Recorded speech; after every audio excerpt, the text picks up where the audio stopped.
स्वागत है आपका अपने YouTube channel Skies Preparation Hub पर। तो आज हम लोग क्लास 10th का जो ये क्लास 10th का है साइंस है, ये क्लास 10th का साइंस है।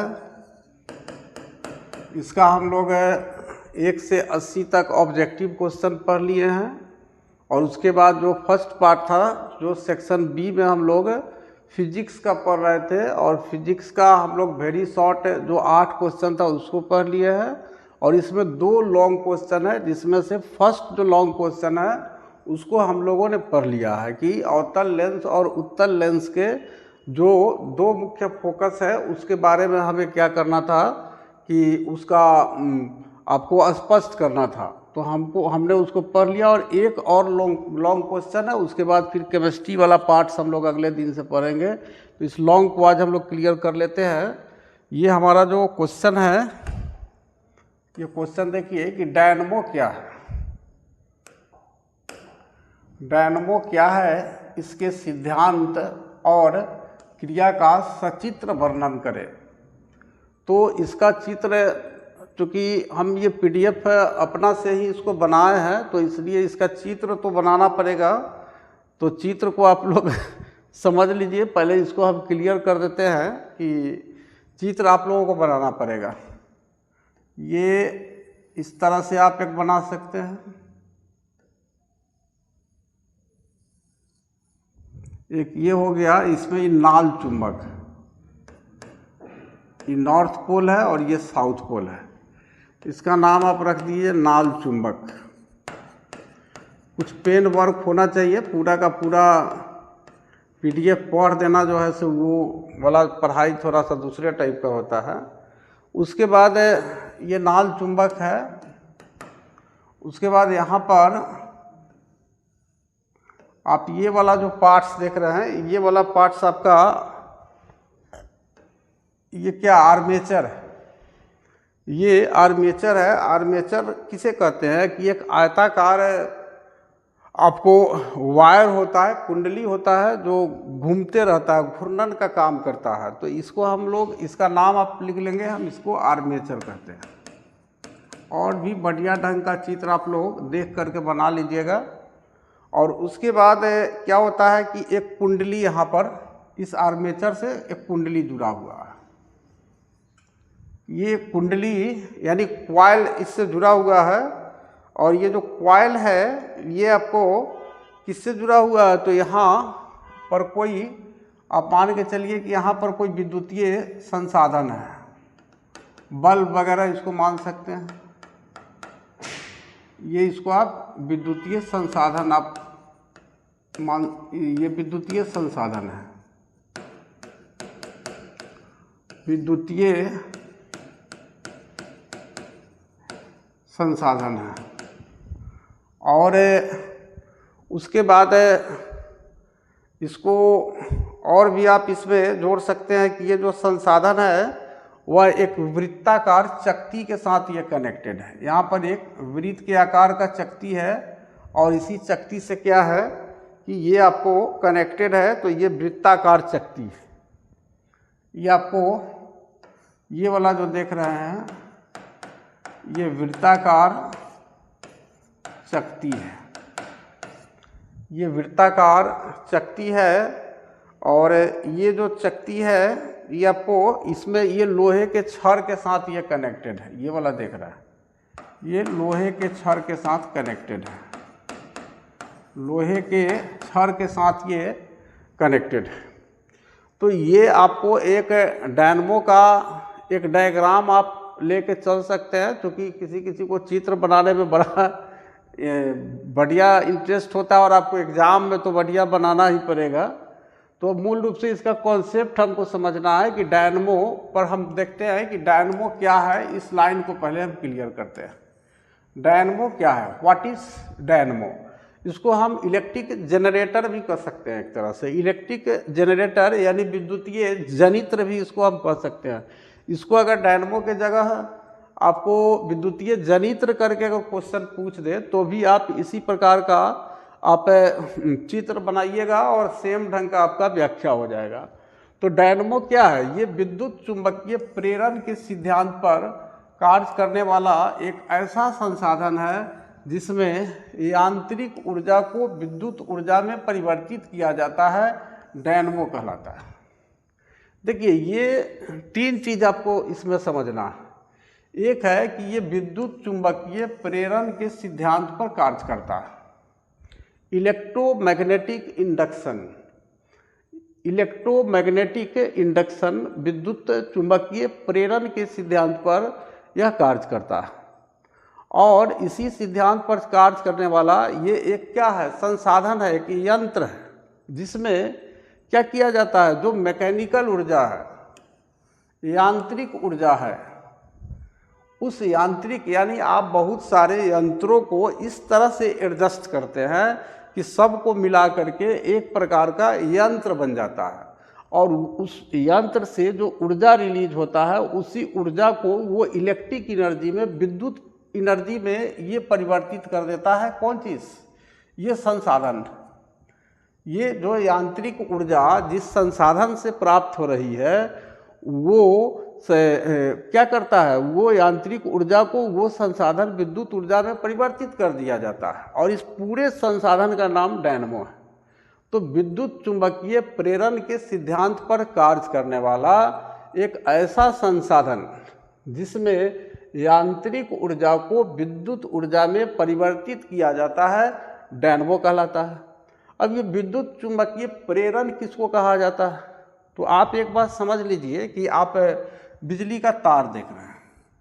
अगर इस बिजली के तार को देखिए कि अगर इसमें करंट फ्लो हो रहा है, यानी विद्युत धारा अगर इससे प्रवाहित हो रही है, इसमें मान लीजिए कि इस डायरेक्शन में इलेक्ट्रिक करंट फ्लो हो रही है, तो इसके चारों तरफ जो आप देख रहे हैं यहाँ पर ये क्या करता है? एक प्रभाव उत्पन्न करता है, और ये प्रभाव कैसा उत्पन्न होता है? ये चुंबकीय प्रभाव उत्पन्न करता है। जैसे चुंबक में उत्तरी ध्रुव और दक्षिणी ध्रुव होते हैं, और चुंबक का जहाँ तक प्रभाव क्षेत्र होता है, जहाँ तक आपको मैग्नेटिक फोर्स काम करता है, उतने क्षेत्र तक को हम चुंबकीय प्रभाव वाला क्षेत्र कहते हैं। तो जब विद्युत धारा किसी धारावाही तार से प्रवाहित होती है तो उसके इर्द गिर्द एक चुंबकीय प्रभाव उत्पन्न होता है, और उस चुंबकीय प्रभाव में जब आप किसी विद्युतीय संसाधन को ले जाते हैं, जैसे बल्ब वगैरह को ले जाते हैं, दूसरा कोई धारावाही तार को ले जाते हैं, तो उस पर भी एक प्रकार का तब क्या होता है? वहाँ पर एक फोर्स काम करने लगता है, एक बल कार्य करने लगता है, और उसी को इलेक्ट्रोमैग्नेटिक फोर्स, विद्युत चुंबकीय बल कहते हैं। और यहाँ देखा इनका नाम था माइकल फैराडे साहब। फैराडे साहब ने देखा कि भाई जब किसी करंट से, किसी वायर से विद्युत धारा प्रवाहित होती है तो उसकी वायर के चारों तरफ एक प्रकार का चुंबकीय प्रभाव उत्पन्न हो रहा है। तो अगर हम इस धारा को प्रवाहित नहीं करके यहाँ पर चुंबक ला दें तो उस चुंबक में भी तो चुंबकीय क्षेत्र होगा, तो क्या उस चुंबकीय क्षेत्र के कारण इसमें विद्युत धारा प्रवाहित होगी? बिल्कुल उल्टा सोच लिया उन लोगों ने, क्योंकि जो महान लोग होते हैं वो बिल्कुल रिवर्स करके सोचते ही हैं कि भाई करंट फ्लो होने से विद्युतीय चुंबकीय प्रभाव उत्पन्न हो रहा है। अगर करंट नहीं फ्लो हो, हम ऐसा कोई व्यवस्था कर दें कि इसका चुंबकीय प्रभाव यहाँ ला दें, हम चुंबक ला दें, तब इसमें करंट फ्लो होगा कि नहीं। तो जब उन्होंने ऐसा किया तब देखा कि इससे जो है विद्युत धारा प्रवाहित हो रही है। तो इसी सिद्धांत को विद्युत चुंबकीय प्रेरण का सिद्धांत कहा जाता है। यानी हम समझ सकते हैं कि विद्युत धारा, किसी तार में प्रवाहित विद्युत धारा उत्पन्न होने वाली, जो विद्युत धारा के कारण उत्पन्न होने वाला जो चुंबकीय प्रभाव है, उसके विपरीत प्रभाव दिखाने वाला जो सिद्धांत है, उसी को हम विद्युत चुंबकीय प्रेरण का सिद्धांत कहते हैं। और इसको माइकल फैराडे साहब ने ही लाया था, और इसी सिद्धांत पर आपको ये कार्य करता है। तो इसलिए लिखा है कि डायनमो विद्युत चुंबकीय प्रेरण के सिद्धांत पर कार्य करने वाला एक ऐसा संसाधन जिसमें यांत्रिक ऊर्जा को विद्युत ऊर्जा में परिवर्तित किया जाता है, डायनमो कहलाता है। तो डायनमो के डिफिनीशन को आपने समझ लिया होगा। उसके बाद हम आगे देखते हैं, इसमें आपका बनावट को देख लीजिए, चित्र के को आप लोग वहाँ गौर कीजिएगा। बनावट इसमें क्या होता है? इसमें एक नगर गलत लिखा गया है, एक नाल चुंबक होता है, एक नाल चुंबक होता है। आप नाल चुंबक को देख सकते हैं वहाँ चित्र में, वो जो चित्र बनाए थे वहाँ पर आप उसको देख सकते हैं। आप एक आपको, हाँ, इसमें एक नाल चुंबक होता है। नाल चुंबक का हम लोग चित्र बनाए थे यहाँ पर, इस तरह से था।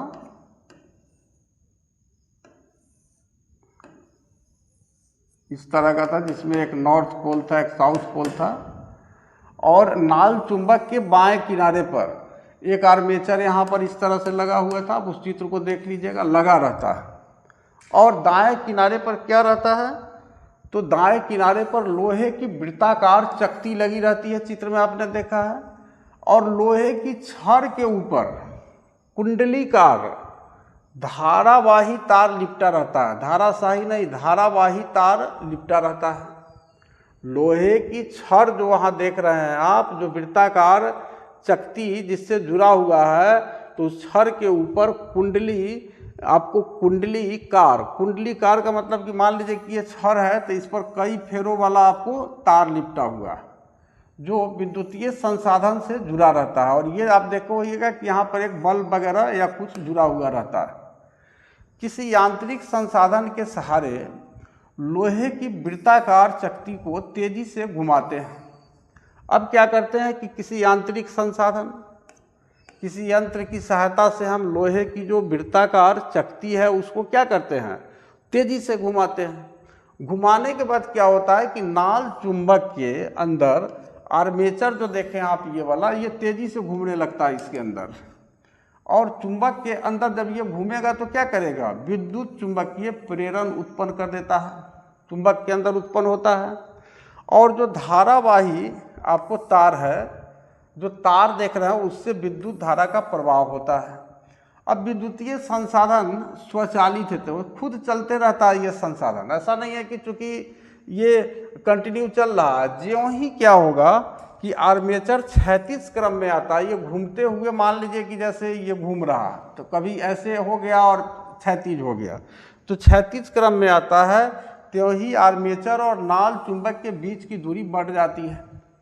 विद्युत चुंबकीय प्रेरण उत्पन्न होना बंद हो जाता है उसके बाद, और धारा का प्रवाह क्या होता है, रुक जाता है। उसके बाद आपको जब विद्युत चुंबकीय प्रेरण उत्पन्न नहीं होगा तो फिर उस तार में जिस पर कुंडली लिपटा हुआ है उस पर क्या होगा, विद्युत धारा प्रवाहित नहीं होगा, और धारावाही, जो धारावाही तार है वह ऋण ध्रुव की भांति आपको व्यवहार करने लगेगा। ऋण ध्रुव यानी आप जानते हैं कि धन ध्रुव और ऋण ध्रुव है, तो दो प्रकार के ध्रुव होते हैं।